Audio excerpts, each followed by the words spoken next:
Good afternoon and welcome to This Week in Your Daily Star Trek News. Today is Sunday, March 6th, 2022. Coming up on the show today, Star Trek guest star Mitchell Ryan has passed away. Picard adds Star Trek Online starships to its on-screen canon. The Boston Museum of Science is raising money to fund a new statue remembering Leonard Nimoy. And Discovery producer Olatunde Osunsanmi has inked an overall production deal with CBS Studios. My name is Alison Pitt, and today's show is supported by people like you on Patreon. To find out more and add your support, head to patreon.com/Daily Star Trek News. Now, if you're listening to me on the podcast today, you've probably heard this pitch before, but I would like to invite you to come over and join us over on YouTube. We do this show live every Sunday afternoon at 2 p.m. Pacific time. I cover the news. I do a little bit of Star Trek show and tell, and I cover this week's poll, which I'll get onto in a second. And we do a little bit of chat at the end that doesn't make it into the actual podcast feed, but it's mostly because it's me reading the chat and it's dead air. But it is a little bit of fun, so you get a little bit of extra if you come and join us on YouTube. Anyway, before we get going, I just want to remind everybody that all of the things that I talk about today are available on dailystartreknews.com, including links to the original sources, extra pictures, videos, and we do some special articles as well, including this week, the return of T's Trek Trivia Tuesday, which is in commemoration of Women's History Month, or Women's whatever, the Women's Month. And that is this week. So look forward to that. We've also got history on Wednesday, events on Thursday, and lots of other stuff going on too. So check that out, dailystartreknews.com. So I promised you guys a poll.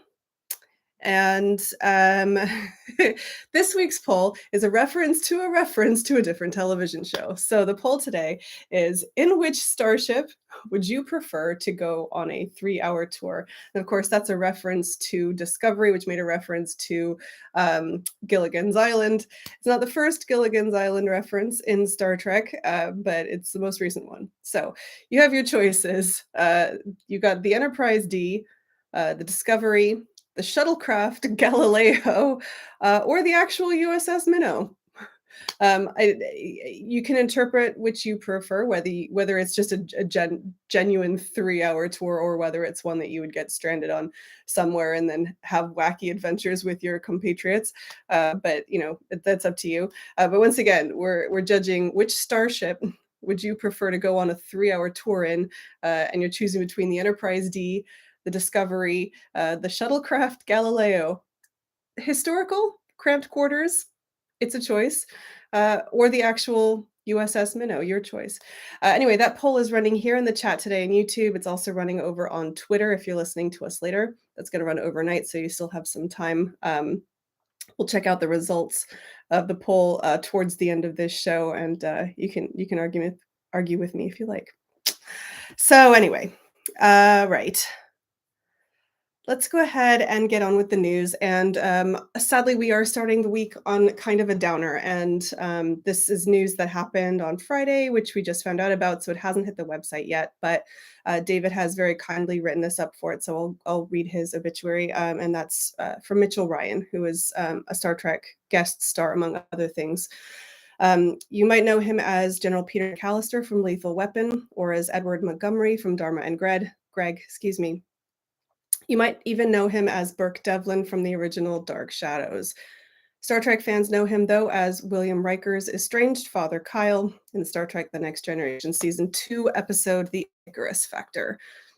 Mitchell Ryan, whose Kyle Riker began to reconcile with his son and also had a bit of a past with Dr. Pulaski, has passed away at the age of 88, according to The Hollywood Reporter. He died of heart failure on Friday, March 4th.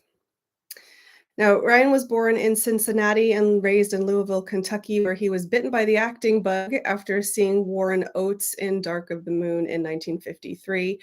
He worked on stage and in television, and he made his film debut in 1958 as Jed Moultrie in Thunder Road, starring Robert Mitchum.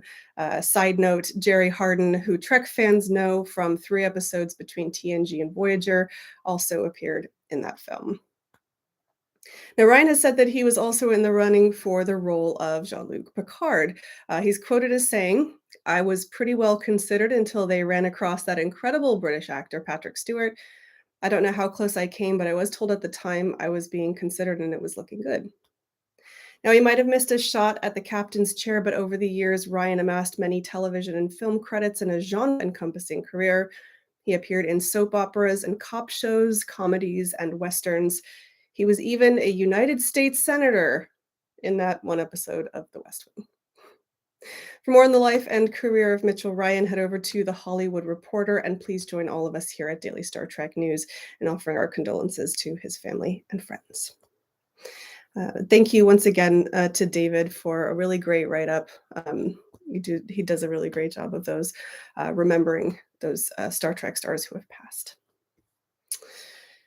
All right, let's move on to some more current events. I'm sure most of you probably are aware that we had 2 episodes of Star Trek that came out this week. So we had the premiere of season 2 of Star Trek Picard. Also, episode, what are we up to? 11 of season 4 of Star Trek Discovery. And that hasn't happened since the 90s. So it was a pretty big week in terms of Star Trek episodes. And I'm not even talking about that today. I don't do episode reviews or anything like that. But excuse me, I do want to mention Star Trek Picard because if you remember back to this show last week, I mentioned that a couple of Star Trek Online artists were given a little bit of a shout out by production designer Dave Blass for Star Trek Picard. And we found out this week what that was all about. So there was a special live stream late on Wednesday night to coincide with the premiere of Star Trek Picard. And as we had kind of hoped, what we get is Star Trek Online ships are now canon in Star Trek Picard. And it's just, honestly, as a person, and I think most of you know by now, I'm a huge fan of Star Trek Online. That is such a wonderful endorsement of the quality and the just the sort of lasting impact that Star Trek Online has had to the Star Trek community as a whole. It's a great honor for those artists, and I think it also really legitimizes that game, which is wonderful. So here's what Dave Blass had to say about the inclusion of those ships in the show. He said, "It's been such a great honor working with the STO people because they are passionate people who know Star Trek design. They know how to design a Federation starship, and it's so important both to me and the fans to work with collaborators who can capture the nuance of these ships down to the last detail. They made my life so much easier, and we got to use the best possible ships on Picard. It's going to be an amazing experience for all of the fans." And of course, Thomas Maroney, who's the associate art director at Star Trek Online, he said about the experience, "As a childhood fan of Star Trek and Star Trek ships, I've spent my life fascinated with the incredible machines that boldly took our heroes into the final frontier. Now, thanks to our collaboration with Picard, I can say that the starships my team has created for Star Trek Online are now part of the larger Star Trek canon. It was an incredible honor for us to contribute to the larger Star Trek universe, and we were thrilled to see them in action on Picard last night." Well done to the team at Star Trek Online. Well done to all the fans and all the players that have kept that game going, and for so long. It's really a wonderful, wonderful achievement, and particularly for Thomas because he's such a wonderful person. If you've ever met him in real life, he's a regular at STLV, and started out as a fan doing fan pieces for Star Trek Online in the forums, and to have this part of his career just blossom in this way is really, really wonderful. So congratulations, Thomas. If you are interested in finding out more about how this whole thing happened, in particular Thomas's story, where he went from basically a fan doing fan art up to an associate art director for the game, then they've actually produced a little mini documentary. It's under 15 minutes. It's a really quick watch, but it kind of takes you on that journey from start to now. There's some really interesting history in there about Star Trek Online. There's some nostalgia. If you have been playing Star Trek Online for a while, you'll recognize some of the old graphics and old NPCs. And then it just talks about that journey. And it's a really wonderful little mini documentary that they've put together. That is available on Star Trek Online's YouTube channel. I will also make sure that we link it down below here so you can pop over there and watch it. Once again, well done to Thomas and the rest of the team. Well done to the whole Star Trek Online team. And go and watch the premiere of Picard. It's worth it. All right. Next up today, we're switching gears a little bit. So this is kind of an update on a story that we brought you, I want to say last year. The Boston Museum of Science is planning for a statue memorial for Leonard Nimoy. We're just past the 7th anniversary of his passing, and his Leonard Nimoy's daughter, Julie Nimoy, has added sort of an incentive for people to help contribute to the fund that's going to get this statue built at the Boston Museum of Science. And of course, Boston is where Leonard Nimoy is from originally. So they're trying to raise $1 million, and currently they're up at about 30,000, I want to say. But Trek Movie brought us the story last weekend that Julie Nimoy has added a necklace, which is the necklace with the Vulcan hand salute, that has been flown in space on a Blue Origin flight last December. It's authenticated and everything. And that is going to be given as a prize to donors of $5 or more starting from March 26th, I believe, onwards. So there's more details, and you can find the link on how to donate. That's all over at trekmovie.com. And of course, I'll leave the link down below in the show notes here. If you didn't know that there was a fundraiser, please go and check it out. Consider contributing to it because it's a really great looking memorial, I think. And also, if you are in the market for a really rare and unique piece of memorabilia, that could be yours too. So speaking of memorabilia, merchandise, we actually have 2 new things that are coming out later this year. They're not available yet, and I try not to like announce absolutely everything that comes out as a piece of merchandise, because I don't know if you've noticed, but Star Trek merchandise, there's a lot of it right now. But I try to bring you ones that I think are going to be cool and you're going to be interested in. The first one is Trek Core brought us this news. This is from QMx, who QMx are the ones that make the really awesome replica badges with the magnetic backs, which anybody who's a cosplayer will tell you that they're the best badges. So QMx is coming out with a new line of what they call papercraft starship models. The line is called Qraftworks with a Q. They're actually not papercraft. It's a lightweight foam core. And I don't know if you remember, I showed you some balsa wood kits before. This is similar to that, but it's the foam core and you put it all together. And there's 7 different ones of those that are coming out later this year. There's a Constitution class Enterprise, a D7 battle cruiser, refit Enterprise, the USS Reliant, Klingon bird of prey, Enterprise D, the Crossfield class Discovery, and the USS Cerritos. They're still really early in the stage. If you want to see the renderings of what they're going to look like, go to TrekCore. But definitely you'll want to either pre-order them or bookmark them. They're coming out in Q3 of this year, so just in time for Christmas. And they look like really cool kits to put together. They're full color and everything like that. So check that out. And QMx obviously is a really great brand. The other one that I'm extremely excited about is there's a new idle game. So, okay, we have several Star Trek mobile games, which I don't play any of them, so I can't I can't say. There's even one on Apple Arcade. What we are missing is a really good idle game. We had, if you remember Trek Souls, which I don't believe you can even get anymore. That was kind of fun, but it was super time gated. So if you passed a certain point, you really had to wait a long time for everything. So I didn't play that one very much. Anyway, there is a new game coming out soon from the Canadian company East Side Games, and it's it's called Star Trek Lower Decks: The Badgey Directive. And here's what the game description currently reads on the Google Play Store. It's the official Star Trek Lower Decks idle game. Finally, after yet another tedious duty roster, the Lower Decks crew of the USS Cerritos is ready to party at a Zebulon Sisters concert. Tendy's even more excited as this will be her first choo-choo dance. But first, they need to get through routine training exercises on the holodeck, which Boimler has been entrusted to organize. Boimler, with power, when has that ever been good? Now, impatient to get to the dance, the crew try and end the simulation only to find the Cerritos computer has been hijacked by rogue AI Badgey. Of course.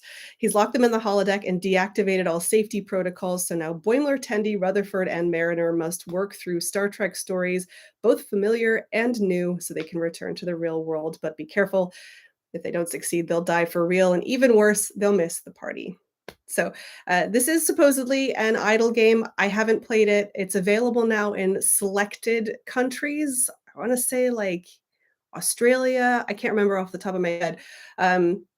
If you go to Star Trek Lower Decks mobilegame.com, and of course I'll leave a link for that, you can sign up to get a notification and get kept in the loop of what's all happening.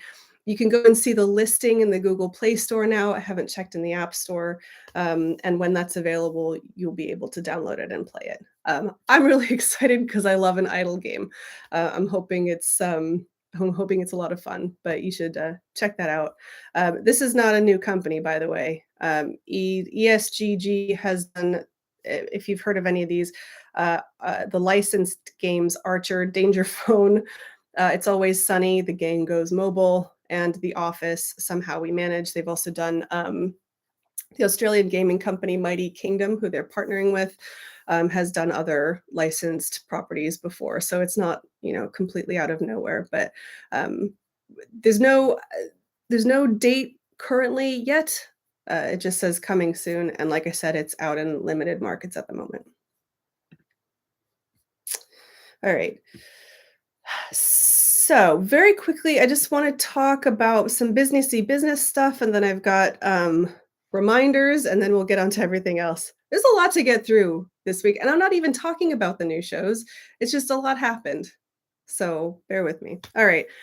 For those of you who are interested, Olatunde Osunsanmi, who started out as a director on Discovery and is now an executive producer on Discovery, has just inked an overall deal with CBS Studios. According to Deadline, it's a multi-year overall deal for development. And of course, he's a really accomplished director and producer at this point. He's already got his first project under the new contract is already underway. So you'll probably hear about that soon. It's a science fiction drama called Myth. I believe they're starting to produce that now.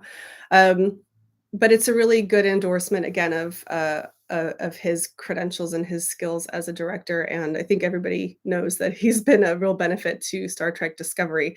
So I'm very excited to see where that goes.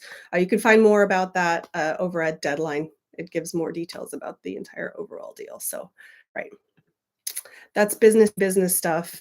And now I have two reminders. Number one, I think I told you last week very quickly about the immersive experience, 10 Forward, the experience, the pop-up event that's coming to LA in the next couple of weeks. I believe it starts on the 10th of March. There are limited tickets left. So if you are thinking about doing it, if you're on the fence, get in there quick because a lot of the dates are sold out and some of the sittings only have a few tickets left. So if you are thinking about it, stop thinking about it and go book your tickets. I will be there on the 14th and hopefully take some pictures and share some things with you guys on social media too. So it should be a tremendous amount of fun. If you've seen, I'm hoping it's down that back alley, like in the pilot, not the pilot, the premiere. If you've seen the premiere of Picard, it's a cool looking place. Anyway, the last one that I wanted to draw your attention to is I actually got invited to be on BBC Radio Berkshire this week on Wednesday, to talk about Star Trek and the fandom and daily Star Trek news and the new Star Trek show. So go and check that out. It was Phil Kennedy's show on the 2nd. I'll put a link down in the show notes so you can go and listen to that. We talked about Pancake Day. We talked about what makes Star Trek cool, what's happening with the movies, and it was just a nice conversation. So go and check that out. And thank you to Phil Kennedy and BBC Radio Berkshire for having me on. All right, that's it. That's news. Whew, gonna take a little bit of breath. And yeah, so this is the part of the show where I like stop and try to breathe because I've been talking so fast. This is also the part of the show where I remind you that you guys are the ones who keep me going. So thank you. If you would like to contribute to the show, if you'd like to help keep us going, then please consider supporting us on Patreon.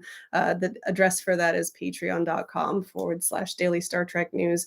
We have options from $1 a month or about $10 a year. You can support us. And everything that you do helps us out.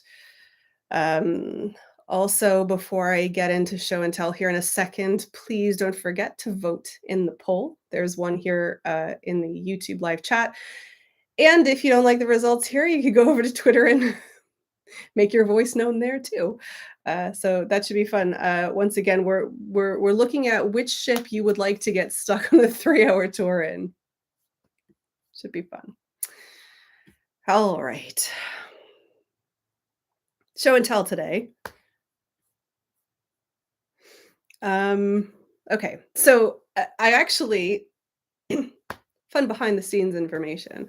I was going to show you a book. I'm going to show it to you next week because as I was rereading over my notes and I was watching through the little documentary that the Star Trek Online folks made about Thomas Maroney, I remembered that I actually have a Star Trek Online ship, kind of, I think. So let me tell you the story behind this. So, a lot of you know that I used to be on a show called Priority One, also on the Roddenberry Podcast Network, and we did a lot of Star Trek news, Star Trek Online news. That's where working with Priority One is where I met most of the people that I know from Star Trek Online.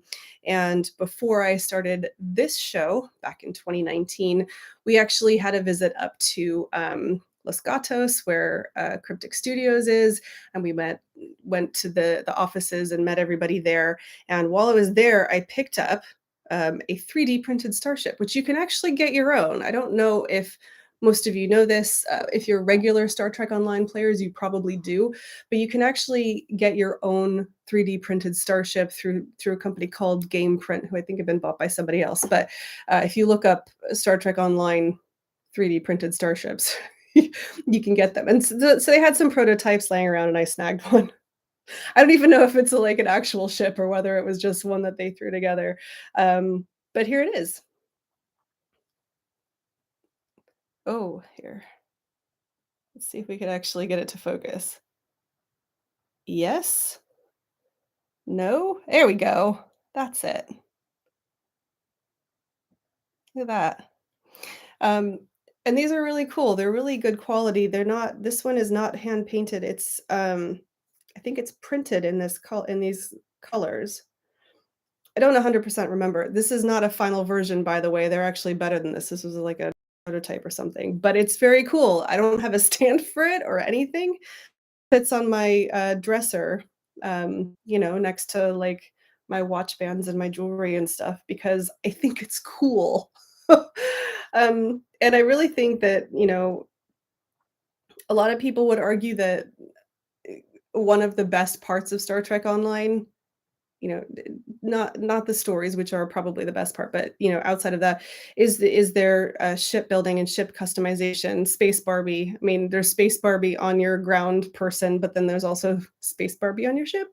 And the fact that you can get these 3D printed for yourself of your own ship is pretty cool. Anyway, so that's my that's show and tell for this week is the 3D printed Star Trek Online starship. That's very cool. All right. So I'm thinking of switching things up today and not forgetting about the poll. If you were here last week, you'll know that I forgot. So I'm going to go check over on Twitter You guys have a couple more minutes to vote in the poll here on YouTube if you have not done yet. Just as a reminder, the question this week is, in which starship would you prefer to go on a 3-hour tour? So let's have a look at Twitter.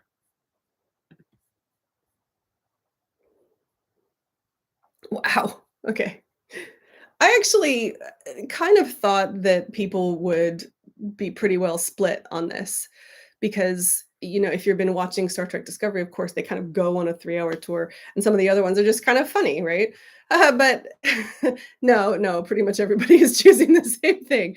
So currently on Twitter, with 82.6% of the vote, is the Enterprise D, which is probably my choice if I'm honest, because it's a floating hotel. In second place with 8.7% is the USS Minnow, which I'm fairly certain is just for comedy purposes. And then tied for last place is Discovery and the shuttlecraft Galileo. So if you disagree with that, head over to Twitter. You can still affect that for a few minutes. All right, I'm going to end the poll here.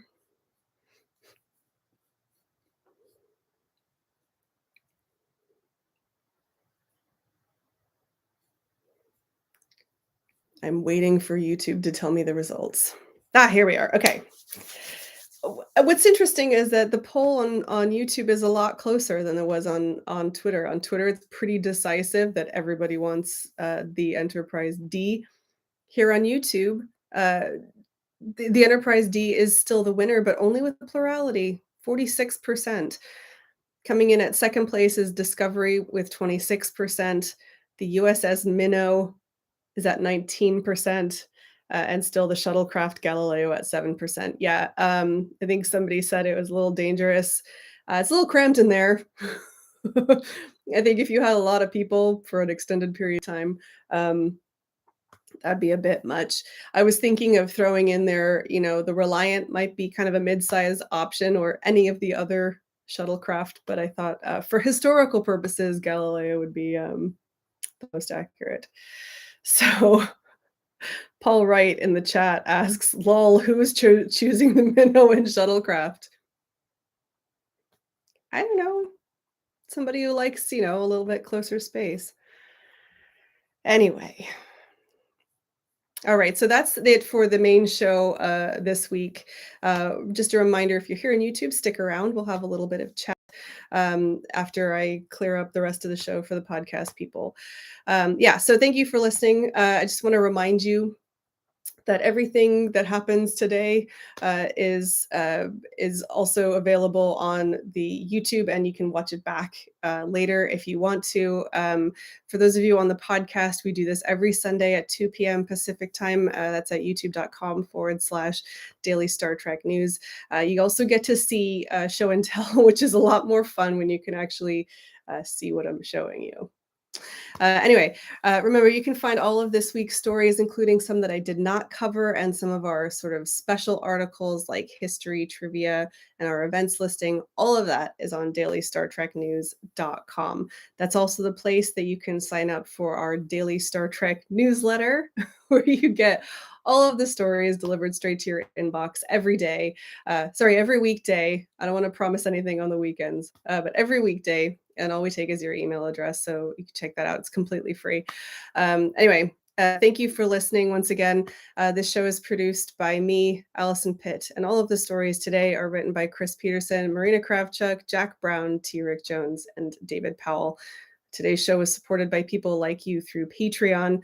You can find out more and add your support at patreon.com/daily Star Trek news. Right. I will be back next week with more of the Star Trek news you need to know. I'm Alison Pitt. Live long and prosper.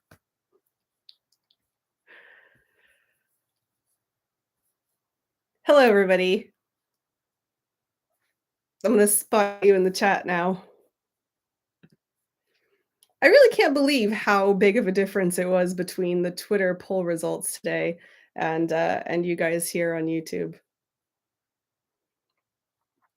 Sophia, I can see Yes, you got here too late to vote. That's true this time around. However, like I said, you can go and if you have to be on Twitter, you could vote in the Twitter poll too.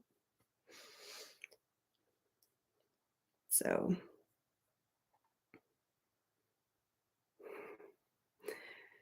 there seems to be some question over whether Gilligan's Island was shown in Europe. Was it shown in Europe? Robert says, "This is all so weird to me as I don't think anyone over here really gets all the 3-hour tour and minnow references." And I did a slight read up on that. You've you found out one of my secrets. I do try on occasionally if it works. I try to put something in the poll that people won't understand so that you go and check it out. If you ever see a poll option like that where you're like, I'm not really sure what they're talking about, go to Memory Alpha and search for it because I like to. So, sorry, I'm going to go off on a tangent really quickly. I have a really terrible memory, which is why you will never find me getting in like a canon fight with any Star Trek fans because I can't remember anything. I can never remember actors' names, names of episodes. I get all confused between the timelines. I really can't remember it very well. I depend entirely on Memory Alpha and other people's writings on the internet. I feel okay saying that because, it takes all sorts to be a fan, and I'm one of them. But I find it really, really interesting going down that kind of like research hole when somebody says something or contextually somebody will point something out that happened in a Star Trek episode. I love going down that little memory alpha hole where you find whatever little obscure fact. That's why I'm so into the production side of Star Trek because there's the stuff on the surface that you see on screen and the storytelling and stuff like that. There's so much that goes into the production and success of the whole franchise that is just fascinating. Things like the whole story about, um see, I've done it again. Lucille Ball, jeez. I was like, Lucy Arnaz. I don't know if she ever went by that. It's Desi Arnaz and Lucy. Um, the whole story of her influence and how it got Star Trek on the screen is fascinating. You can watch the center seat and get that whole thing. Or the thing with the minnow, I mean, I knew from context that there was the reference to the 3-hour tour in the episode from of Discovery. I wasn't aware that they'd had that reference before, and in fact, there is a USS Minnow, and it's captained by it's the captain, the official canon captain, is the same captain as from Gilligan's Island, and you know stuff like that is no one who's watching is ever gonna pick up on that, and certainly, like, a casual fan who just occasionally watches Star is never gonna pick up on that. But the fact that that exists for those of us who wanna go after it is amazing. Um, Paul says, "That's why I was so surprised to see Kovich make that reference on Discovery, so in 1,000 years, Gilligan's Island will still be relevant." I've thought about this actually, and I feel like, because I was still doing Priority 1 back when Discovery season 2 happened. Was it season 2 or season 1 when they had, Magic to Make the Sanest Man Go Mad? I think that was season 1. And I remember a lot of fans, like, talking about, like, would they be playing I think they were playing, like, Biggie in the mess hall in the disco. Would they still be playing that? Yeah, I think they would. I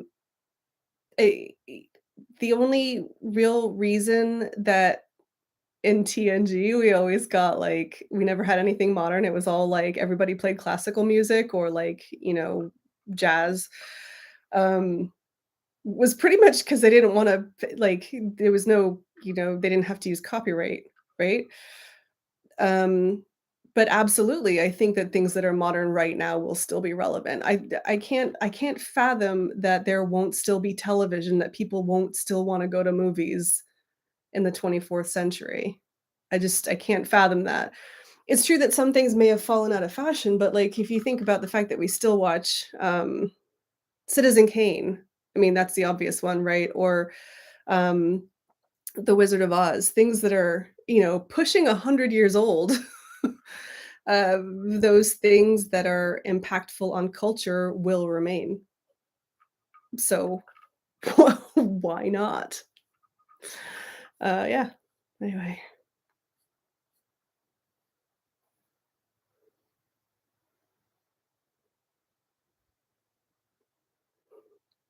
Howard Cronson says Jonas Grumpy Starship Captain is a series that needs to be made. I agree. That would be fun. I still, sorry, let me just like wax poetic for a minute. Star Trek short treks, I really hope evolves. I was really excited about short treks when they first announced it because I was looking forward to small stories, little episodes that had nothing to do with our big, you know, these are potentially we're going to be world building. Um, I love the Tribbles one. I know a lot of people hated it for a lot of reasons, but because that story has nothing to do with a lot of other stuff, right? It has nothing to do with our main whatever. It's a little bit like what they were trying to do with the Star Wars like one shots as well. That it doesn't have anything to do with the big story arc, but it's part of that world building canon. You could totally do a short treks with the USS Minnow. That would be great. Um, but sadly, I haven't heard anything about short treks. Not since, gosh, 2020, I think was the last one. The last one was Children of Mars right before Picard season 1 aired. So, hmm. They actually talked at one point, I think, about doing like a musical short trek, which will be crazy. Just Rosie says, Data said that TV didn't last much beyond 2040. I would be curious to find out more about that. I find it hard to fathom, and I think it's a little bit arrogant to because they still did plays, right, on the Enterprise D. They still did plays. Um, on the Cerritos, they have concerts. They do well, and they do, other kinds of concerts on the Enterprise D as well. Um, we know that there's space opera that people go to. I think it's kind of, I don't know what the right word is. Um, I don't know what the right word is to say that like TV would die out, but those other forms of performance wouldn't. I mean, you could argue that TV is like all that is a medium for a certain type of performance. Like, do you say you go to the cinema to watch a filmed performance of a play? Are you watching a movie or are you watching a play? You could, you know, um, but I don't know. I don't know what I'm trying to say. My point being is if TNG said that nobody watches TV anymore, I'd be like, really? Because I'm sorry, not everybody works in a starship. Like, you telling me that, the miners on whatever moon, that's all they do all day is mine, and then they go home and play jazz? I just don't believe it. So, in my head canon is that, yes, TV is still around, um, and yes, they play Gilligan's Island.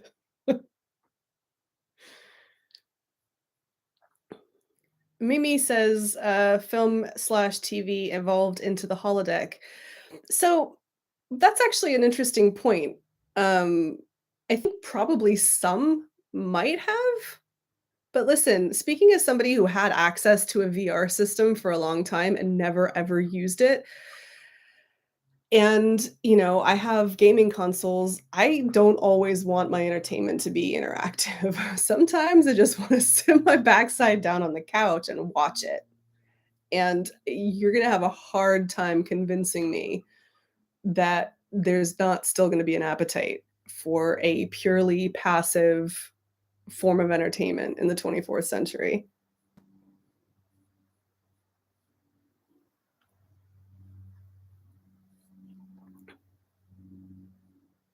Anyway. And of course, they still show old movies like, Buster Keaton, at least Zora, or maybe she's like the one entity trying to keep the old movies alive. Alright, I'm gonna spend a second scrolling back through. Hello to everybody. You guys have been chatting really fast, and I can't keep up with you today, so bear with.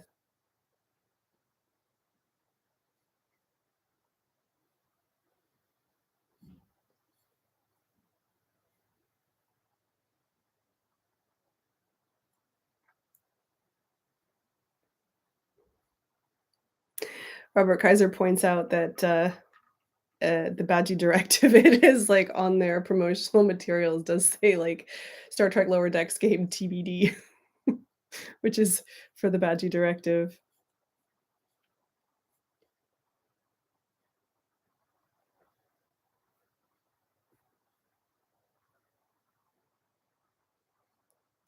Um, let's see. Okay, so Howard Crunson mentions, I'm a longtime member of the Boston Museum of Science, and they've done very little to publicize the fundraiser. It's kind of disappointing. Yeah, I found it strange, actually, when I was reading through this. They have a high goal of $1 million for the monument, and yeah, having it only sort of 3% of the way is pretty surprising. Also, you're absolutely correct. Considering that when it was first being announced that they were gonna do this, that I mean, we picked it up. I haven't been following it, with great attention, but I didn't know that they were doing a fundraiser either until I mean, I guess that's part of the reason that, Julie Nimoy is getting involved and offering a bit of an incentive, but part of it, yeah, is just that, I didn't know that it was going. So hopefully this gives it a little bit of a kick that they need. It sounds like it's a long fundraiser. It's not a short-term thing. So hopefully it'll catch some momentum there.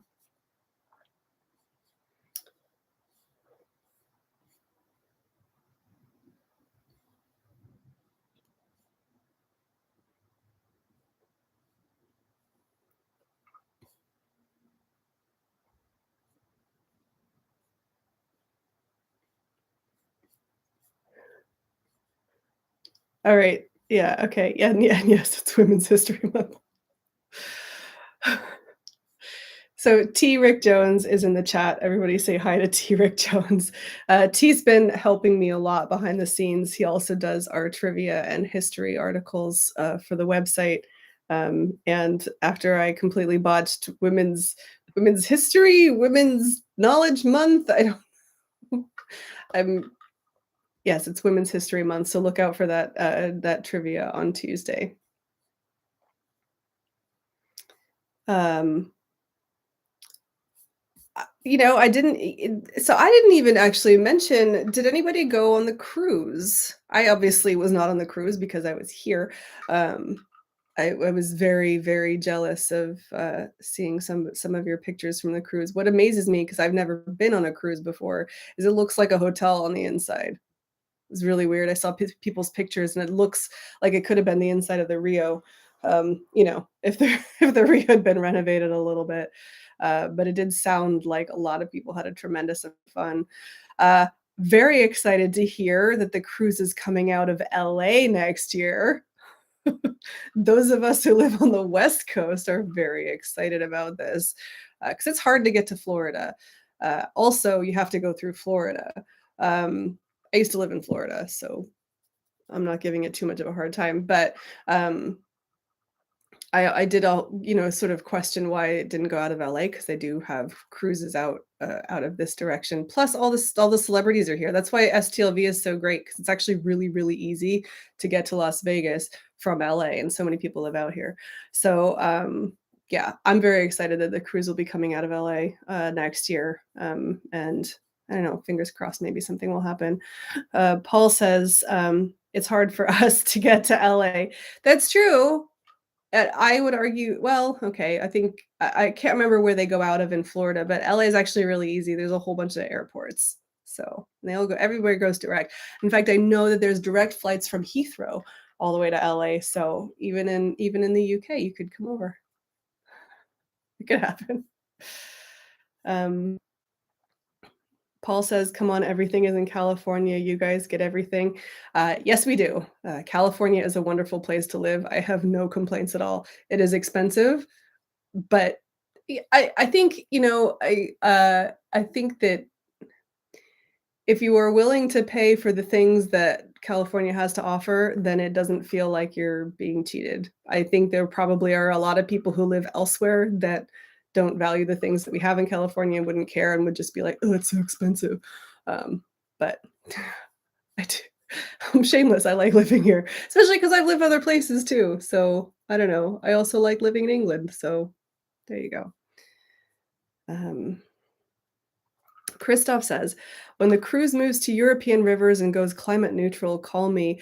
I think that would be wonderful, actually. I'm hoping that what we're seeing is that the cruise is going to be a new STLV, because for a long time, STLV and Destination Star Trek were kind of the flagship, um, Star Trek conventions, and they were great because you know what to expect, especially like when I'm hoping Destination Star Trek will stick in London again because it's easier to get to than Birmingham.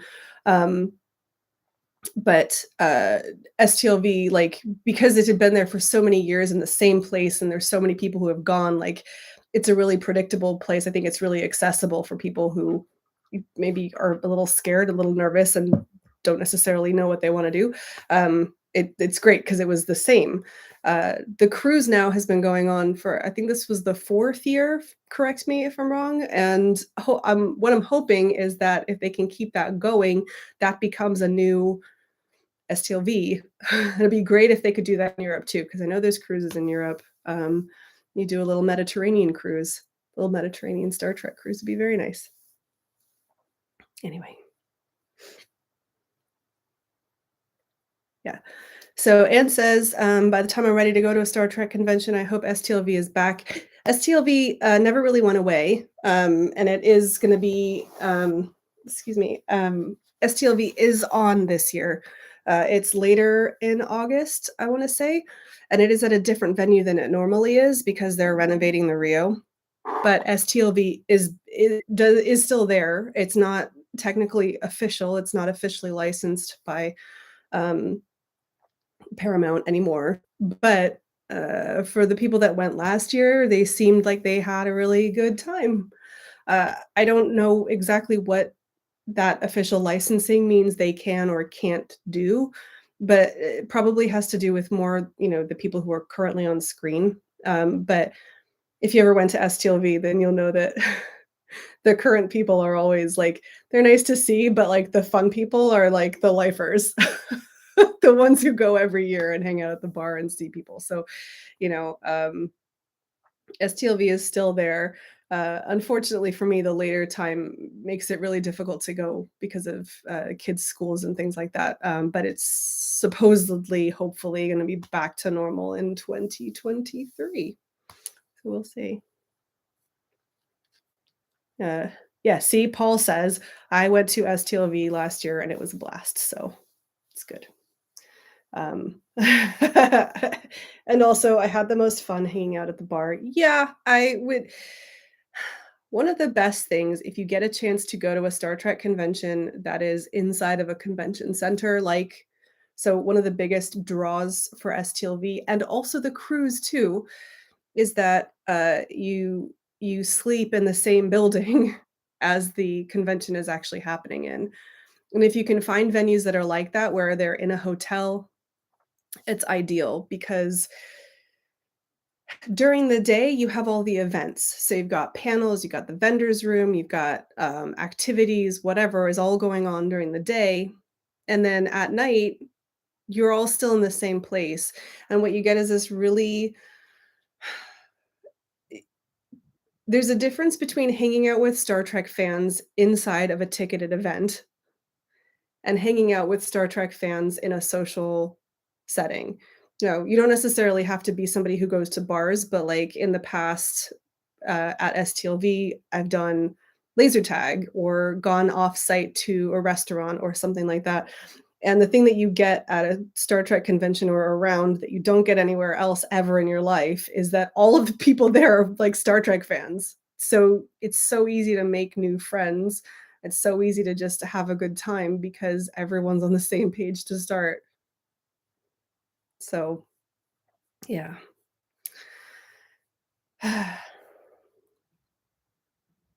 Yeah, and, also, what Paul says, the celebrities come and hang out, there's, the different bars and restaurants. Sometimes you just meet people in the hallway.